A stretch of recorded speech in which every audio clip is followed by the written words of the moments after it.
క్రీస్తునామమున మీకందరికీ శుభములు. మహాగణుడు, అద్వితీయుడు, మంచి కాపరి, నమ్మదగిన సహాయకుడు మిమ్ములను ఆశీర్వదించి దీవించునుగాక. ఇది నా మరి ఒక టైటిల్తో ఈ షార్ట్ మెసేజ్లో మీ మధ్యకు రావడం జరుగుతూ ఉంటుంది. మీకు ఒకవేళ ఈ యొక్క షార్ట్ మెసేజెస్ మీకు ఆశీర్వాదకరంగా ఉంటే మీరు సబ్స్క్రైబ్ చేసుకోండి, ఇతరులను కూడా సబ్స్క్రైబ్ చేసుకోమని నేను తెలియచేయమని మనవి చేస్తూ ఉంటున్నాను. ఇది మరి ఒక టైటిల్తో మీ మధ్యకు రావడం జరుగుతూ ఉంటుంది. ఆకాశమందున్న దేవుడు ఆకాశమందలి దేవుడు అన్న మాటను నేను మీకు జ్ఞాపకము చేస్తూ ఉంటున్నాను. చాలామంది అంటూ ఉంటారు, దేవుడనేవాడు ఎక్కడ ఉన్నాడు అనేది. చాలామందికి దేవుడు ఉన్నాడా, దేవుడు అనేవాడు ఎక్కడ ఉన్నాడు, ఎక్కడ ఉంటాడు అని చాలామందికి కొన్ని ప్రశ్నలు వస్తూ ఉంటాయి.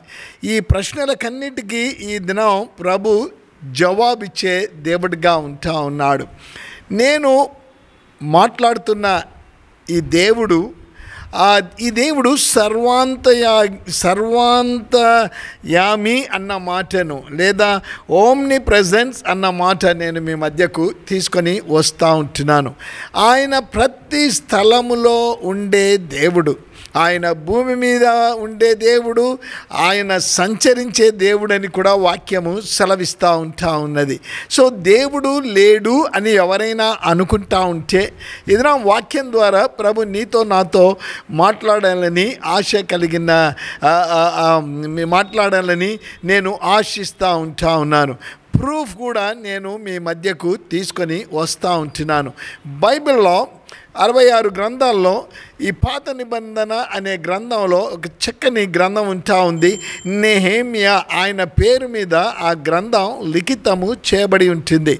నేను చెప్పే లేదా మీ ప్రస్తావనకు ఇప్పుడు తీసుకొని వస్తున్న వాక్యంలో ఈ యొక్క దేవుడు ఆకాశమందున్న దేవుడు, ఆయన మనవి విని జవాబిచ్చిన దేవుడు అని నెహెమ్యా ప్రవక్త తెలియచేస్తూ ఉంటా ఉన్నాడు.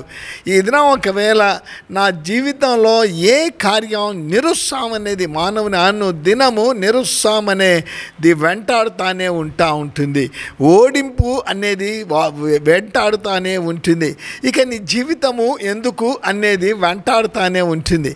అటువంటి పరిస్థితులలో నీవున్నావేమో ప్రియ తల్లి, ప్రియ తండ్రి లేదా యవనస్తులు, అటువంటి పరిస్థితులు గుండా ఉంటే టీవీలో లేదా సమాచారాల్లో అన్నిట్లో మనం చూస్తూ ఉంటే ఎటువంటి భయంకరమైన పరిస్థితులు వస్తూ ఉంటున్నాయి.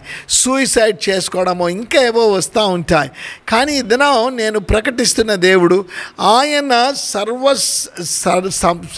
ప్రతి స్థలంలో ఉండే దేవుడైనా ఆయన పరిశుద్ధ స్థలములో ఉండే దేవుడు అన్న విషయాన్ని కూడా నేను మీకు జ్ఞాపకము చేస్తూ ఉంటున్నాను. సో ఈ నెహెమ్యా అనే ఆ యొక్క వ్యక్తి ఆయన ఒక రాజు దగ్గర ఆయన ఉంటా ఉన్నట్లు మనము వాక్యములో మనము చూస్తూ ఉంటున్నాను. అన్ని రెఫరెన్సెస్ నేను చూపించడానికి ఉంటే కేవలం ఒక 12-14 నిమిషాల్లో అన్ని విషయాలు మనం చూడలేం. కానీ చాలా కొన్ని ప్రాముఖ్యమైన విషయాలు మనం అక్కడ చూడనంటా ఉన్నాము. ఈ నెహెమ్యా అనే వ్యక్తి రాజు దగ్గర గిన్నె అందించేవాడుగా ఉంటా ఉన్నాడు. అన్నీ సక్రమంగా ఆయనకు జరుగుతూ ఉంటా ఉన్నాయి. ఏది కూడా కొదవలేదు. మరి రాజు ఏదైనా తీసుకోవాలా అంటే ఈ నెహెమ్యా అన్న వ్యక్తి ఆయన రుచి చూచిన తర్వాతనే లేదా ఆయన అది ఆ తర్వాత రాజుకు అందించబడుతుంది. అటువంటి స్థానంలో ఈ నెహెమ్యా ఉన్నాడు. ఆనాడు ఆయన సోదరులు ఆయన దగ్గరికి వచ్చారు. నెహెమ్యా దగ్గరికి రావడం జరిగి ఉంటా ఉంది. వచ్చి ఆయనకు వారున్న ప్రాంతంలో ఆ యొక్క పట్టణాన్ని గురించి లేదా ఆ దేవాలయాన్ని గురించి వారు అతనికి తెలియచేశారు. ఇక పడగొట్టబడింది, గుమ్మములు కాల్చబడ్డాయి, కట్టడం అసాధ్యము అని వారు ఒకవేళ ఆ యొక్క ఆ యొక్క ఉద్దేశంతో ఆయన దగ్గరికి వచ్చారో, లేదా ఈ పరిస్థితి మాకు జరిగింది, భయభీతుల్లో ఉన్నామని చెప్పడానికి వచ్చారో ఏదో తెలియదు. కానీ అక్కడ యెరూషలేమును గురించి అతడు నెహెమ్యా అడిగినప్పుడు అతని సోదరుడు ఇతరులు వచ్చిన వారు ఈ విధంగా చెప్పారు: చెరపట్టబడిన వారిలో శేషించిన వారు ఆ దేశంలో బహుగా శ్రమను నిందను పొందుచున్నారు. మరియు యెరూషలేము యొక్క ప్రాకారము పడద్రోయబడినది, దాని గుమ్మములు అగ్నిచేత కాల్చబడినవని నాతో నెహెమ్యా అంటా ఉన్నాడు. ఇదిగో ఆ పరిస్థితి యెరూషలేము మందిరము లేదా యెరూషలేములో ఆ యొక్క మందిరం యొక్క పరిస్థితి ఏ విధంగా ఉందో వారు తెలియచేశారు. ఆ పరిస్థితిని గురించి తెలియచేసినప్పుడు నెహెమ్యా రాజు దగ్గరికి పరిగెత్తి వెళ్ళలేదండి. రాజుకు సమీపంగా ఉన్నవాడు కాబట్టి రాజు దగ్గరికి పరిగెత్తలేదు. రాజా, మా పరిస్థితి ఈ విధంగా ఉంది. రాజు కాళ్ళు పట్టుకోలేదు. రాజా ఏదైనా ఒకటి నువ్వు చెయ్యి అని అడగలేదు. కానీ నెహెమ్యా చేసినది అంతా, ఆయన చేసిన విషయమంతా ఈ మాటలు విన్నప్పుడు నెహెమ్యా మాట్లాడుతున్నాడు. ఈ మాటలు విన్నప్పుడు నేను కూర్చుండి ఏడ్చి కొన్ని దినములు దుఃఖముతో ఉపవాసముండి ఆకాశమందలి దేవుని ఎదుట విజ్ఞాపన చేసి తిని, ఆకాశమందున్న దేవుని ఎదుట విజ్ఞాపన చేసి తిని. ఈ దినం ఆకాశమందు దేవుడు ఉన్నాడు. అందుకే నెహెమ్యా ఆకాశమందున్న దేవునికి విజ్ఞాపన చేశాడు అన్న విషయం వేల సంవత్సరాల క్రితం వ్రాయబడిన, లిఖితం చేయబడిన సత్యవాక్కులు ఈ దినం నేను మీ మధ్యకు తీసుకొని వస్తూ ఉన్నాను. నీవు మరి ఎక్కడ ఉండి వింటున్నావో నాకు తెలియదు. కానీ ఒక 8-10 నిమిషాలు నువ్వు వినగలిగితే ఆకాశమందలి దేవుడు ఆనాడు నెహెమ్యాకు సహాయపడిన దేవుడు ఈ దినం నీకు కూడా అంటా ఉన్నాడు, నేను నీకు కూడా సహాయపడతాను అని చెప్తా ఉంటున్నాడు. ఆయన అంటా ఉన్నాడు, నాకు మొరపెట్టుము, నేను నీకు ఉత్తరం ఇచ్చేదను అంటా ఉన్నాడు. నాకు మొరపెడితే అసాధ్యమైనవి సాధ్యపరుస్తానని చెప్తా ఉన్నాడు. ప్రియ ప్రేక్షకులు, నేను మతాన్ని బోధించడానికి ఇక్కడ లేదు, ఇక ఈ వాక్యం చెప్పటం లేదు, కానీ మార్గం చూపిస్తూ ఉన్నాను. ఒక మార్గం ఉంటా ఉంది. ఆ మార్గం ద్వారా ఆకాశమందలి ఉన్న దేవుని దగ్గర నువ్వు మొరపెడితే ఆకాశమందలి దేవుడు నీ మొరకు జవాబు. నమ్ముతున్నావా? నమ్మితే నమ్మువానికి వాక్యం అంటుంది సమస్తము సాధ్యము అని వాక్యం సెలవిస్తూ ఉంటుంది. నీ జీవితంలో కార్యాలు జరగలేదేమో, నువ్వు తలపెట్టిన కార్యాలు జరగలేదేమో, ఎగ్జామ్ రాసావు, రిజల్ట్స్ నువ్వు ఎక్స్పెక్ట్ చేసినది రాలేదేమో, ఇదిగో ఏదో అనుకున్నావు అది సఫలం కాలేదేమో. ఒక తల్లిదండ్రులే కావచ్చు, పెద్దవారే కావచ్చు, యవనస్తులే కావచ్చు, మోసపోయిన పరిస్థితులు కూడా ఉంటున్నాయేమో. కానీ ఒక దేవుడు ఉంటా ఉన్నాడు. ఆయన ఆకాశమందు ఆ యొక్క సింహాసనం మీద ఆసీనుడైన దేవుడిగా ఉంటున్నాడు. ఆయన అంటా ఉన్నాడు, నా దగ్గరికి వచ్చిన వాడిని నేను ఏమాత్రము త్రోసివే. నీ తల్లిదండ్రులు నిన్ను త్రోసివేశారేమో, నీ బంధుమిత్రాదులు నిన్ను త్రోసివేశారేమో, లేదా నీ స్నేహితులు కూడా ఆఖరికి నిన్ను తోసివేశారేమో, ఎవరో నీకు సమీపంగా ఉండాలి నిన్ను మోసగించారేమో. కానీ ఏదైనా నెహెమ్యా జరిగిన సంఘటన గురించి ఆయన దుఃఖించాడు, ఏడ్చాడు. అంతటితో ఊరుకోలేదండో. ఆయన ఆకాశమందుంటున్న దేవునికి విజ్ఞాపన చేశాడు. కారణం ఎవరు చేయకపోయినా ఆకాశమందుంటున్న దేవుడు నా కార్యాన్ని సఫలపరుస్తూ. ఎవరండి ఆకాశమందుంటున్న దేవుడు? వాక్యం అంటా ఉంది, ఆయన భూమి ఆకాశములను సృజించిన దేవుడు. He is the God who is the creator of the whole universe. చక్కని పుస్తకం, మొదటి పుస్తకం ఆదికాండములో అంత శూన్యంగా ఉండింది, చీకటిమయంగా ఉన్నదాన్ని మాట ద్వారా చీకటిని వెలుగులో ఆయన వేరుపరచడమే కాకుండా నీటిని ఆయన భూమిని కూడా ఆయన వేరు చేయడమే కాకుండా మాట ద్వారా సృష్టిని అంతా ఆయన చేశాడు. అంతేకాకుండా మానవుని దగ్గరికి వచ్చేటప్పటికీ మానవుని తన స్వరూపంలో చేసిన దేవుడు మానవునితో అంటా ఉన్నాడు, ఏం కావాలా అడుగు. చక్కని పుస్తకం ఉంటుంది, కీర్తన అని. కీర్తన గ్రంథం కీర్తన 2వ అధ్యాయము 8వ వచనములో, నన్ను అడుగుము జనములను నేను నీకు స్వాస్థ్యంగా ఇస్తా అన్న దేవుడు తన స్వరూపంలో చేయబడిన నీవు ఆయనను అడిగితే ఆయన నీ మొర విన్నాడా? నువ్వు చేయవలసినంత, అయ్యా ఇదిగో నీ దగ్గరికి వస్తా ఉన్నాను, నువ్వు ఆకాశమందుంటున్న దేవుడవట. ఆనాడు నెహెమ్యా ప్రార్థన విన్నావట. ఆయనకు కార్యాన్ని ఏం కార్యం సఫలం చేశాడండి? ఎప్పుడైతే నెహెమ్యా ఆయన దేవుని దగ్గర మొరపెట్టాడో ఆ దేవుడు, చూడండి 11వ వచనం, నెహెమ్యా గ్రంథం 1వ అధ్యాయం 11వ వచనము, నీ యెహోవా చెవియొగ్గి నీ దాసుడైన నా మొరను నీ నామమున భక్తులతో ఘనపరచుటయందు ఆనందించు, నీ దాసుల మొరను ఆలకించి ఈ దినమందు నీ దాసుని ఆలోచన సఫలపరిచి ఈ మనుష్యుడు నాయందు దయ చూపునట్లు అనుగ్రహించుమని నిన్ను బతిమాలు కొనుచున్నాను అని అతడు ఆకాశమందుంటున్న దేవుని దగ్గర మొరపెట్టాడు. కార్యం జరిగిందా లేదా? కార్యం జరిగిందండి. కార్యాన్ని జరిగించు దేవుడు అన్న విషయాన్ని నేను మీకు ఆ ప్రాంతానికి వెళ్ళాలంటేనే ప్రజలు భయపడతా ఉంటున్నారు. అటువంటి నెహెమ్యా రాజు దగ్గరికి వెళ్ళాడు.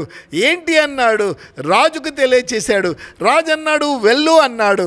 వెళ్ళు అని చెప్పిన రాజుతో అంటున్నాడు, నాకు ఈ సామాగ్రి అంతా కావాలి, నాకు ఇవి కావాలి, అవి కావాలి అని అడిగినప్పుడు రాజు సమస్తాన్ని ఆయనకు దయచేయడమే కాకుండా 2వ అధ్యాయము మనం ఒకవేళ వాక్యములో మనము చూస్తే అక్కడ నెహెమ్యా అక్కడికి వెళ్ళిన తర్వాత అక్కడ ప్రజలతో అంటున్నారు, భయపడవద్దండి, దిగులు చెందవద్దండి, కలిసి మనము కట్టుదాము అని ఆనాడు చెప్పాడు. ఎప్పుడైతే వారికి చెప్పాడో, ఎప్పుడైతే వారిని ప్రోత్సహించారో వారిలో ధైర్యం కలిగిందండో. అసాధ్యమైనది సాధ్యపరచడానికి దేవుడు ఉన్నాడు అని వారు ఆ దినము ముందుకు వెళ్ళడం, కట్టడం మొదలు. ఎప్పుడైతే దేవుని కార్యం జరుగుతుందో సాతాను కూడా, దుష్టుడు కూడా తన కార్యం కట్టకుండా ప్రయత్నాలు చేశాడు. వాడు ఏ విధంగానైనా ఆపు చేద్దామని చెప్పాడు, కానీ దేవుని హస్తం ఆనాడు ఆ కట్టడం మీద ఉండేది. నువ్వు ప్రార్థన చేసినప్పుడు దేవుని నామము నీ కార్యాన్ని సఫలం చేసేదిగా ఉంటా ఉంది. ఆయన అత్యున్నతమైన సింహాసనం మీద ఆసనుడైన దేవుడు. ఎప్పుడు నా బిడ్డలు మొరపెడతారా అని ఆయన చెవి ఎగ్గి ఉండే దేవుడని వాక్యం సెలవిస్తాం. కీర్తనకారుడు 33వ కీర్తనలో 15వ వచనం, ఆయన చెవులంట మన మొర కొరకు కాచుకొని ఉంటాయంట. నీవు మొరపెడుతున్నావా? ఆకాశమందున్న దేవుని దగ్గరికి వచ్చావా? ఎప్పుడైనా ఈ ఆకాశమందు ఉంటున్న దేవుని గురించి, భూమి ఆకాశంలను సృజించిన దేవుని గురించి ఎప్పుడైనా విన్నావా లేదో నాకు తెలియదు, కానీ ఆయన ఆది నుంచి ఉన్నవాడు, ఆది అంతము నేనే అని ఆయన చెప్తా ఉన్నాడు. ఆది అంతమైన దేవుని దగ్గరికి నువ్వు ఎప్పుడైతే వస్తావో ఆ దేవుడు నిన్ను ప్రేమించడమే కాకుండా నీ అవస్థలు తీర్చే దేవుడు అన్న విషయాన్ని కూడా నేను మీకు జ్ఞాపకము చేస్తూ ఉంటున్నాను. అడ్డంకులు వచ్చాయి, రాలేదు జీవితంలో.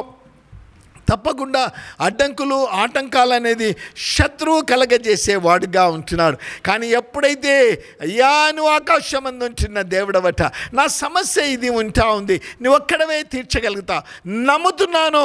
ఆకాశమందు ఉంటున్న దేవా, నన్ను సృజించిన దేవా, నా పాపాలను ప్రభు కొరకు సిలువలో మరణించిన దేవా, ఇదిగో నీ దగ్గరికి వస్తున్నాను, నా సమస్య ఇది అని ఎప్పుడైనా ఆయన దగ్గరికి వచ్చావా? తెలియదేమో ఈయన ఎవడో, కానీ ఇది నీవు తెలుసుకుంటున్నావు. ఆకాశమందుంటున్న దేవుడు ఎవరు మొరపెట్టినా ఆయన వినే దేవుడిగా ఉన్నాడన్న విషయాన్ని నేను మీకు జ్ఞాపకము చేస్తూ ఉన్నాను. ఎప్పుడైతే రండి కలిసి కట్టుదామని ఎప్పుడైతే నెహెమ్యా అన్నాడో అందరూ వచ్చారు. ఆటంకం వచ్చినా వారు పనిని జరిగిస్తానే ఉండినారు. వాక్యములో ఒకవేళ మనము చూస్తే వాక్యములో ఈ విధంగా రాయబడి ఉంటా ఉన్నది. 6వ అధ్యాయం, నెహెమ్యా గ్రంథం 6వ అధ్యాయం, అద్భుతమైన మాట మనము చూస్తూ ఉంటున్నాం. 15వ వచనం, ఈ ప్రకారముగా ఏలూలు మాసము 25వ దినమందు, అనగా 72 దినములకు ప్రాకారమును కట్టుట సమాప్తమైన. హల్లెలూయా, ప్రభువుకు మహిమ కలుగును గాక. అసాధ్యమైనది 52 దినములలో వారు దాన్ని చేయగలిగినారు. ఆనాడు జరిగిందండి, ఈనాడు జరుగుతుందా అంటే మన రాష్ట్రంలోనే ఒక సేవకుడు, ఒక దేవుని భక్తుడు, ఆయన ఒక మందిరం నేను కట్టాలి, ఆ దినం 52 దినాల్లో ఆనాడు కట్టించిన దేవుడు నాకు కూడా సహాయం చేస్తాడని విశ్వాసంతో ఎప్పుడైతే మొదలుపెట్టాడో 2012వ సంవత్సరంలో కేవలం 52 దినములలో 20,000 మంది కూర్చుండే చక్కని ఆలయాన్ని ఆయన కట్టగలిగినాడు. ఆయన శక్తి, ఆయన బలం ద్వారా కాదు, కానీ దేవుని ఆకాశమందుంటున్న దేవుని యొక్క శక్తి బలం ద్వారా ఆ కార్యాన్ని జరిగించగలరు. ఆ విధంగా జరిగించగలిగిన దేవుడు ఇది నువ్వు అడిగితే జరిగించడా? ఆయన అంటా ఉన్నాడు, వచ్చేసే నా దగ్గరికి, నేను కార్యాన్ని సఫలం చేస్తాను అంటా ఉన్నాడు. ఏ పరిస్థితులలో ప్రేక్షకులు నీ వాక్యాన్ని వింటున్నావో నాకు తెలియదు. ఓడిపోయిన పరిస్థితి, ఫెయిల్యూర్ అయిపోయావా? ఫెయిల్యూర్ ఈజ్ నాట్ ఫైనల్ అండి. ఫెయిల్యూర్ ఈజ్ నాట్ ఫైనల్, అది అంతం కాదండి.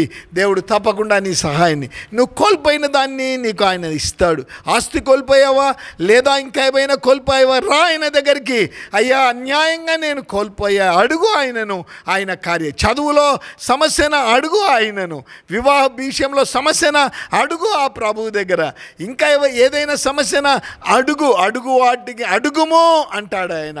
Ask and it shall be given అని బైబిల్లో మత్తయి సువార్త 7వ అధ్యాయం 7వ వచనంలో ఉంటుంది. ఎందుకో ప్రభు నాతో మాట్లాడుతూ ఉన్నాడు. చాలామంది నిరుత్సాహంలో ఉంటున్నారు, చాలా మంది ఓడిపోయిన జీవితంలో ఉంటా ఉన్నారు, చాలామంది యవనస్తులు ఇక పరిస్థితులు వారికి మరి అనుకూలంగా లేనందుకు జీవితం మీద విరక్తి కలిగి జీవితాన్ని పాడు చేసుకోవడానికి వెళ్తున్నారు.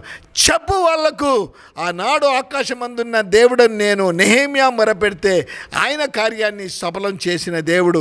ఈ దినం ఎవరైనా ప్రేక్షకులు ఈ యూట్యూబ్లో వినేవారు, వారు నాకు మొరపెడితే నేను చేస్తానని నువ్వు వారికి చెప్పు అని నా దేవుడు చెప్పాడు. కాబట్టి నేను మీ మధ్యకు ఈ మాట నమ్ముతున్నావా?